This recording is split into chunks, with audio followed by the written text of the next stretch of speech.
ವಿಜಯನಗರ ಜಿಲ್ಲೆಗೆ ಮುಖ್ಯಮಂತ್ರಿ ಸಿದ್ದರಾಮಯ್ಯ ಭೇಟಿ ನೀಡಲಿದ್ದಾರೆ. ಬೆಳಗ್ಗೆ 11:30 ಸುಮಾರಿಗೆ ಹರಪನಹಳ್ಳಿಗೆ ಆಗಮಿಸಲಿದ್ದು ಮಾಜಿ ಶಾಸಕ ಪರಮೇಶ್ವರ ಪುತ್ರನ ವಿವಾಹ ಕಾರ್ಯಕ್ರಮದಲ್ಲಿ ಭಾಗಿಯಾಗಲಿದ್ದಾರೆ. ನಂತರ ಮಧ್ಯಾಹ್ನ 12:30 ಸುಮಾರಿಗೆ ಕೂಡ್ಲಿಗಿಗೆ ತೆರಳಿ 74 ಕೆರೆಗಳಿಗೆ ನೀರು ತುಂಬಿಸುವ ಯೋಜನೆಗೆ ಮತ್ತು ವಿವಿಧ ಕಾಮಗಾರಿಗಳ ಶಂಕುಸ್ಥಾಪನೆಗೆ ಚಾಲನೆ ನೀಡಲಿದ್ದಾರೆ. ದೆಹಲಿಯಲ್ಲಿ ಸಂಸದ ರಾಜಶೇಖರ್ ಹಿಟ್ನಾಳ್ ನಿವಾಸದಲ್ಲಿ ಔತಣಕೂಟ ಆಯೋಜನೆ ವಿಚಾರದ ಬಗ್ಗೆ ಗೃಹ ಸಚಿವ ಪರಮೇಶ್ವರ್ ಪ್ರತಿಕ್ರಿಯೆ ಕೊಟ್ಟಿದ್ದಾರೆ. ಬೆಂಗಳೂರಿನಲ್ಲಿ ಮಾತನಾಡಿದ ಅವರು, ಹಿಟ್ನಾಳ್ ಕರೆದಿರುವ ಊಟಕ್ಕೆ ನಾನೇನು ಹೋಗ್ತಾ ಇಲ್ಲ, ಅದರ ಬಗ್ಗೆ ನಂಗೆ ಗೊತ್ತೂ ಇಲ್ಲ, ನನಗೇನು ಅವ್ರು ಕರೆದೂ ಇಲ್ಲ, ನಾನು ದೆಹಲಿಗೆ ಹೋಗ್ತಿಲ್ಲ. ಕಪಿಲ್ ಸಿಬಲ್ ಅವರ ಪುಸ್ತಕ ಬಿಡುಗಡೆಗೆ ಸಿಎಂ ಹೋಗ್ತಿದ್ದಾರೆ ಎಂದರು. ಕನ್ನಡ ಪರ ಹೋರಾಟಗಾರರ ಮೇಲೆ ಹಾಕಲಾಗಿರುವಂತಹ ಕೇಸ್ ವಾಪಸ್ ಪಡೆಯೋಕೆ ಒತ್ತಾಯ ಕೇಳಿ ಬರ್ತಾ ಇದೆ. ಸದ್ಯ ಈ ಬಗ್ಗೆ ಗೃಹ ಸಚಿವ ಡಾಕ್ಟರ್ ಜಿ ಪರಮೇಶ್ವರ್ ಪ್ರತಿಕ್ರಿಯೆ ಕೊಟ್ಟಿದ್ದಾರೆ. ಕಾನೂನು ವಿರುದ್ಧ ಕೆಲಸ ಮಾಡಿದವರ ವಿರುದ್ಧ ಕ್ರಮ ಆಗುತ್ತೆ. ಒಳ್ಳೆಯ ಉದ್ದೇಶದಿಂದ ಹೋರಾಟ ನಡೆಸಿದ್ರೆ ಅದರಿಂದ ಸಾರ್ವಜನಿಕ ಆಸ್ತಿ ನಷ್ಟ ಆಗದಿದ್ರೆ ಅದಕ್ಕೆ ಸಂಪುಟ ಉಪಸಮಿತಿಯಲ್ಲಿ ಚರ್ಚೆ ಮಾಡಲಾಗುತ್ತೆ. ಅನೇಕ ಸಂದರ್ಭಗಳಲ್ಲಿ ಕನ್ನಡ ಪರ ರೈತರ ಪರ ಹೋರಾಟಗಾರರ ಕೇಸ್ ವಾಪಸ್ ಪಡೆಯಲಾಗಿದೆ. ಪ್ರಕ್ರಿಯೆಯಂತೆಯೇ ಕೆಲಸ ಮಾಡಲಾಗುತ್ತೆ ಅಂತ ಹೇಳಿದರು. ಮಾಜಿ ಡಿಸಿಎಂ ಕೆಎಸ್ ಈಶ್ವರಪ್ಪ ಪ್ಯಾರಿಸ್ನಲ್ಲಿದ್ದಾರೆ. ಶಿವಮೊಗ್ಗದಿಂದ 40 ಜನರ ತಂಡ ಪ್ಯಾರಿಸ್ ಪ್ರವಾಸಕ್ಕೆ ತೆರಳಿದ್ದು ಆ ತಂಡದಲ್ಲಿ ಈಶ್ವರಪ್ಪ ಕೂಡ ಇದ್ದಾರೆ. ಇನ್ನು ಪ್ಯಾರಿಸ್ನಲ್ಲಿ ಕರ್ನಾಟಕ ರಾಜ್ಯೋತ್ಸವ ಆಚರಿಸಿದ ಈಶ್ವರಪ್ಪ ಕನ್ನಡ ಬಾವುಟ ಹಿಡ್ಕೊಂಡು ಅಲ್ಲಿಂದಲೇ ಶುಭಾಶಯ ಕೋರಿದ್ದಾರೆ. ಈಶ್ವರಪ್ಪಗೆ ಶಿವಮೊಗ್ಗದ ಮಾಜಿ ಪಾಲಿಕೆ ಸದಸ್ಯ ವಿಶ್ವಾಸ್ ಸಾಥ್ ಕೊಟ್ಟರು. ಬೆಳಗಾವಿಯ ಡಿಸಿಸಿ ಬ್ಯಾಂಕ್ ಅಧ್ಯಕ್ಷ ಉಪಾಧ್ಯಕ್ಷ ಚುನಾವಣೆ ಗರಿಗೆದರಿದೆ. ಡಿಸಿಸಿ ಬ್ಯಾಂಕ್ಗೆ ಸಿಎಂ ಆಪ್ತ ವಲಯದ ಶಾಸಕ ವೈಲ್ಡ್ ಕಾರ್ಡ್ ಎಂಟ್ರಿಯಾಗಿದ್ದಾರೆ. ಡಿಸಿಸಿ ಬ್ಯಾಂಕ್ ನಾಮನಿರ್ದೇಶಿತ ಸದಸ್ಯರಾಗಿ ಅಶೋಕ ಪಟ್ಟಣ ನೇಮಕ ಮಾಡಲಾಗಿರುವಂಥದ್ದು. ಇದೀಗ ನಾಮನಿರ್ದೇಶಿತ ಸದಸ್ಯರಿಗೂ ಈ ಬಾರಿ ಸರ್ಕಾರ ಮತದಾನದ ಹಕ್ಕನ್ನು ನೀಡಿದೆ. ಇನ್ನು ಅಧ್ಯಕ್ಷ ಉಪಾಧ್ಯಕ್ಷರು ಯಾರು ಎಂಬ ಬಗ್ಗೆ ಕುತೂಹಲ ಹೆಚ್ಚಾಗಿದೆ. ಈ ಬಗ್ಗೆ ಜಾರಕಿಹೊಳಿ ಬ್ರದರ್ಸ್ ಯಾವುದೇ ಗುಟ್ಟನ್ನು ಬಿಟ್ಕೊಟ್ಟಿಲ್ಲ. ಕಾಂಗ್ರೆಸ್ನಲ್ಲಿ ನವೆಂಬರ್ ಕ್ರಾಂತಿ ಭಾರೀ ಸದ್ದು ಮಾಡ್ತಾ ಇದೆ. ಇದರ ನಡುವೆ ದೆಹಲಿಯಲ್ಲಿ ಮುಖ್ಯಮಂತ್ರಿ ಸಿದ್ದರಾಮಯ್ಯ ಆಪ್ತರು ಡಿನ್ನರ್ ಮೀಟಿಂಗ್ ಆಯೋಜಿಸಿದ್ದಾರೆ. ನವೆಂಬರ್ 15ಕ್ಕೆ ಸಿಎಂ ದೆಹಲಿಗೆ ಬಂದಾಗ ಈ ಔತಣಕೂಟ ನಡೆಯಲಿದ್ದು ಅನೇಕ ಸಚಿವರು, ಶಾಸಕರು, ಸಂಸದರು ಭಾಗಿಯಾಗಲಿದ್ದಾರೆ. ಔತಣಕೂಟದಲ್ಲಿ ಸಿಎಂ ಬದಲಾವಣೆ, ಸಚಿವ ಸ್ಥಾನ ಬದಲಾವಣೆ ಸೇರಿದಂತೆ ಹಲವು ವಿಷಯಗಳ ಚರ್ಚೆ ಆಗುವ ಸಾಧ್ಯತೆ ಇದೆ. ರಾಜ್ಯ ರಾಜಕೀಯದಲ್ಲಿ ಪವರ್ ಶೇರಿಂಗ್ ವಿಚಾರಕ್ಕೆ ಸಂಬಂಧಪಟ್ಟಂತೆ ಆ ಕಿತ್ತಾಟ ಜೋರಾಗಿ ನಡೀತಾ ಇದೆ. ಸಿಎಂ ಕುರ್ಚಿ ಕದನ ನವೆಂಬರ್ ಕ್ರಾಂತಿ ಹಲ್ಚಲ್ ಎಬ್ಬಿಸ್ತಾ ಇದೆ. ಇದರ ಮಧ್ಯೆ ಡಿಸಿಎಂ ಡಿಕೆ ಶಿವಕುಮಾರ್ ದೆಹಲಿ ಪ್ರವಾಸ ಕೈಗೊಂಡಿದ್ದಾರೆ. ರಾಹುಲ್ ಗಾಂಧಿ ವಿದೇಶಿ ಪ್ರವಾಸಕ್ಕೆ ಹೋಗುವ ಮೊದಲೇ ಭೇಟಿಯಾಗುವಂತಹ ಚಾನ್ಸಸ್ ಇದೆ. ಬಿಹಾರ ಚುನಾವಣಾ ಫಲಿತಾಂಶ ಬಳಿಕ ರಾಹುಲ್ ಗಾಂಧಿ ವಿದೇಶಿ ಪ್ರವಾಸ ಹೊರಡಲಿದ್ದು ಇದರಿಂದ ಪವರ್ ಶೇರಿಂಗ್ ವಿಚಾರ ಮುಂದೂಡುವಂತಹ ಆತಂಕ ಎದುರಾಗಿದೆ. ಹೀಗಾಗಿ ರಾಹುಲ್ ಗಾಂಧಿ ಭೇಟಿಯಾಗೋಕೆ ಸಿಎಂ ಹುದ್ದೆಗೇರೋಕೆ ಡಿಕೆಶಿ ಕಸರತ್ತು ನಡೆಸಿದ್ದಾರೆ ಎನ್ನಲಾಗ್ತಾ ಇದೆ. ಕೋಲಾರ ಜಿಲ್ಲೆಯ ಮಾಲೂರು ವಿಧಾನಸಭಾ ಕ್ಷೇತ್ರದ ಮರುಮತ ಎಣಿಕೆಗೆ ದಿನಗಣನೆ ಆರಂಭ ಆಗಿದೆ. ನವೆಂಬರ್ 11ರಂದು ಬೆಳಗ್ಗೆ 8ರಿಂದ ಮತ ಎಣಿಕೆ ಪ್ರಕ್ರಿಯೆ ನಡೆಯುತ್ತೆ. ಈ ಹಿನ್ನೆಲೆ 2023ರ ವಿಧಾನಸಭಾ ಚುನಾವಣೆಯಲ್ಲಿ ಮಾಲೂರು ಕ್ಷೇತ್ರದಿಂದ ಸ್ಪರ್ಧಿಸಿದ್ದ ಎಲ್ಲಾ ಪಕ್ಷಗಳ ಅಭ್ಯರ್ಥಿಗಳು ಹಾಗೂ ಪಕ್ಷೇತರ ಅಭ್ಯರ್ಥಿಗಳ ಸಭೆಯನ್ನ ಕೋಲಾರ ಜಿಲ್ಲಾಧಿಕಾರಿ ಕಚೇರಿಯಲ್ಲಿ ಹಮ್ಮಿಕೊಳ್ಳಲಾಗಿತ್ತು. ಸಭೆಯಲ್ಲಿ ಶಾಸಕ ನಂಜೇಗೌಡ ಸೇರಿದಂತೆ ಎಲ್ಲಾ ಅಭ್ಯರ್ಥಿಗಳು ಭಾಗಿಯಾಗಿದ್ದರು. ಮತ ಎಣಿಕೆ ದಿನ ಯಾವುದೇ ಗೊಂದಲಕ್ಕೆ ಅನುವು ಮಾಡಿಕೊಡಬೇಡಿ ಅಂತ ಮುಖಂಡರಲ್ಲಿ ಡಿಸಿಎಂ ಮನವಿಯನ್ನ ಮಾಡಿದ್ದಾರೆ. ಈಗ ಕ್ರೈಮ್ ಲೋಕದ ಪ್ರಮುಖ ಸುದ್ದಿಗಳು. ಶಿವಮೊಗ್ಗ ಜಿಲ್ಲೆಯ ಸಾಗರದಲ್ಲಿ ಮತ್ತೆ ಹೈಟೆಕ್ ದನಗಳತನ ಆಕ್ಟಿವ್ ಆಗಿದೆ. ಫಾರ್ಚುನರ್ ಕಾರ್ನಲ್ಲಿ ಬಂದ ಖದೀಮರು ದನವನ್ನ ಕದ್ದು ಎಸ್ಕೇಪ್ ಆಗಿದ್ದಾರೆ. ಹಸುಗಳನ್ನು ಅಪಹರಿಸುವ ದೃಶ್ಯ ಸಿಸಿಟಿವಿಯಲ್ಲಿ ಸೆರೆಯಾಗಿದೆ. ಅಣಲೇಕೊಪ್ಪ ಪೋಸ್ಟ್ ಆಫೀಸ್ ಬಳಿ ಘಟನೆ ನಡೆದಿದೆ. ನಂಬರ್ ಪ್ಲೇಟ್ ಇಲ್ಲದ ಕಾರ್ನಲ್ಲಿ ಹಿಂಸಾತ್ಮಕವಾಗಿ ಕಾರ್ನಲ್ಲಿ ಕದ್ಕೊಂಡು ಹೋಗೋ ದೃಶ್ಯ ಇದೀಗ ವೈರಲ್ ಆಗ್ತಾ ಇದೆ.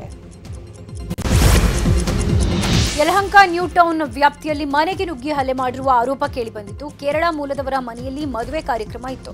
ಮದುವೆಗೆ ಬಂದ ವ್ಯಕ್ತಿಯೊಬ್ಬರು ಪಕ್ಕದ ಮನೆಯ ಶ್ರೀನಿವಾಸ್ ಅನ್ನೋರ ಪುತ್ರನ ಜೊತೆ ಕಿರಿಕ್ ಮಾಡ್ಕೊಂಡಿದ್ರು.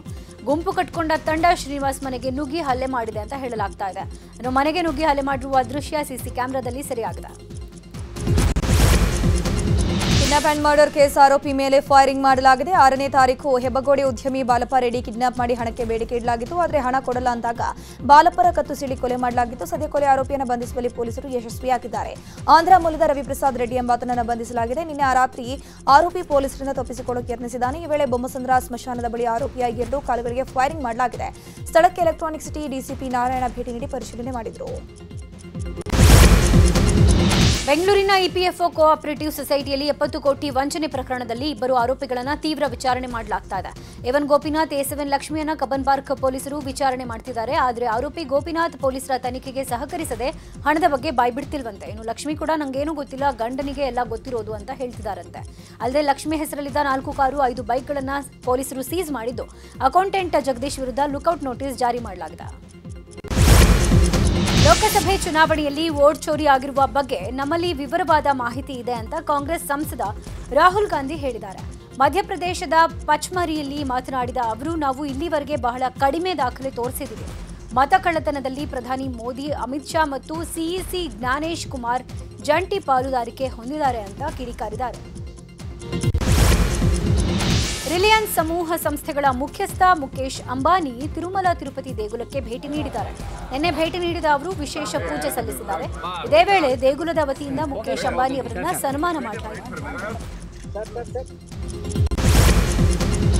ರಾಷ್ಟ್ರ ರಾಜಧಾನಿ ದೆಹಲಿಯಲ್ಲಿ ವಾಯು ಗುಣಮಟ್ಟ ದಿನೇ ದಿನೇ ಕಳಪೆಯಾಗ್ತಾನೆ ಇದೆ. ದೆಹಲಿಯ ಹಲವು ಪ್ರದೇಶಗಳಲ್ಲಿ ಗಾಳಿ ಮಲಿನವಾಗ್ತಾ ಇದೆ. ಬೆಳ್ಳಂಬೆಳಗ್ಗೆ ಲೋಧಿ ರಸ್ತೆಯ ಸುತ್ತಮುತ್ತಲಿನ ಪ್ರದೇಶದಲ್ಲಿ ದಟ್ಟ ಹೊಗೆ ಆವರಿಸಿದ್ದು ತುಂಬಾ ಕಳಪೆ ವರ್ಗದಲ್ಲಿದೆ ಅಂತ ಕೇಂದ್ರ ಮಾಲಿನ್ಯ ಮಂಡಳಿ ಸೂಚಿಸಿದೆ. ಹಳೆಯ ಕಟ್ಟಡದ ಬಾಲ್ಕನಿ ಕುಸಿದು ಪಕ್ಕದ ಮನೆಯ ಮೇಲೆ ಬಿದ್ದ ಘಟನೆ ಒಡಿಶಾದ ಕಟಕ್ನಲ್ಲಿ ನಡೆದಿದೆ. ಘಟನೆಯಲ್ಲಿ ಅಪ್ರಾಪ್ತ ಸೇರಿದಂತೆ 3 ಸಾವನ್ನಪ್ಪಿದ್ದು 3 ಗಂಭೀರ ಗಾಯಗಳಾಗಿದ್ದಾರೆ. ಇನ್ನು ನಗರದ ಮಣಿಸಾಹು ಛಕ್ನಲ್ಲಿ ಅವಘಡ ಸಂಭವಿಸಿದ್ದು ಮೃತರೆಲ್ಲರೂ ಒಂದೇ ಕುಟುಂಬಕ್ಕೆ ಸೇರಿದವರು ಅನ್ನೋದು ಗೊತ್ತಾಗಿದೆ. ಕಾಜಿರಂಗ ರಾಷ್ಟ್ರೀಯ ಉದ್ಯಾನವನ ಮತ್ತು ಹುಲಿ ಮೀಸಲು ಪ್ರದೇಶದಲ್ಲಿ ಕಾರ್ಯನಿರ್ವಹಿಸುತ್ತಿದ್ದ ಜುಬಿ ಎಂಬ ನಾಯಿ ಸಾವನ್ನಪ್ಪಿದೆ. ಅರಣ್ಯ K9 ಸ್ವೈಪರ್ ಡಾಗ್ ಸ್ಕ್ವಾಡ್ನ ಸದಸ್ಯೆಯಾಗಿದ್ದ 8 ವರ್ಷದ ಜುಬಿ ಮರಣ ಹೊಂದಿರುವಂಥದ್ದು. ಸುಮಾರು 7 ವರ್ಷಗಳಿಗೂ ಹೆಚ್ಚು ಕಾಲ ಇಶ್ವಾನ ಸೇವೆಯನ್ನು ಸಲ್ಲಿಸಿತ್ತು. ಗುರು ತೇಜ್ ಬಹದ್ದೂರ್ ಸಿಂಗ್ ಅವರ 350ನೇ ಹುತಾತ್ಮ ದಿನ ಹಿನ್ನೆಲೆ ಯುವ ಮ್ಯಾರಥಾನ್ ಹಮ್ಮಿಕೊಳ್ಳಲಾಗಿದೆ.